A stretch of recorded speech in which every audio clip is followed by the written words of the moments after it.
السلام علیکم ورحمۃ اللہ وبرکاتہ نحمده ونصلی علی رسولہ الکریم اما بعد۔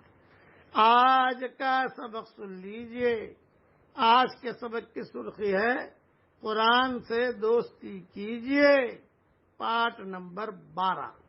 رسول اللہ صلی اللہ علیہ وسلم ایک ایک حرف واضح کر کے اور ایک ایک آیت کو الگ الگ کر کے پڑھا کرتے تھے، اور رسول اللہ صلی اللہ علیہ وسلم کا ارشاد ہے، قرآن پڑھنے والے سے قیامت کے روز کہا جائے گا، جس ٹھہراؤ اور خوشی لہانی کے ساتھ تم دنیا میں بنا سوار کر قرآن پڑھا کرتے تھے، اسی طرح قرآن پڑھو اور ہر آیت کے صلے میں ایک درجہ بلند ہوتے جاؤ، تمہارا ٹھکانہ تمہاری تلاوت کی آخری آیت کے قریب ہے۔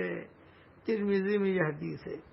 نہ زیادہ زور سے پڑھیے اور نہ بالکل ہی آہستہ، بلکہ درمیانی آواز میں پڑھیے کہ اللہ کی ہدایت ہے۔ اللہ نے فرمایا ہے، وَلَا تَجْهَرْ بِصَلَاتِكَ وَلَا تُخَافِتْ بِهَا وَابْتَغِ بَيْنَ ذَلِكَ سَبِيلًا۔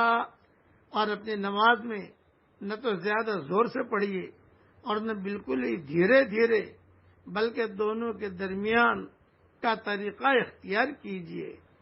یوں تو جب بھی موقع ملے تلاوت کیجیے، لیکن سحر کے وقت تہجد کی نماز میں بھی قرآن پڑھنے کی کوشش کیجیے۔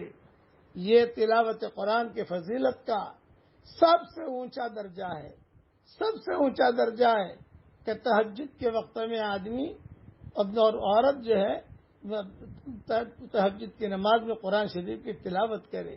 یہ تلاوت قرآن کی فضیلت کا سب سے اونچا درجہ ہے، اور مومن کی یہ تمنا ہونی چاہیے کہ وہ تلاوت کا اونچے سے اونچا مرتبہ حاصل کرے۔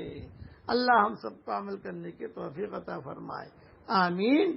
وآخر دعوانا الحمدللہ رب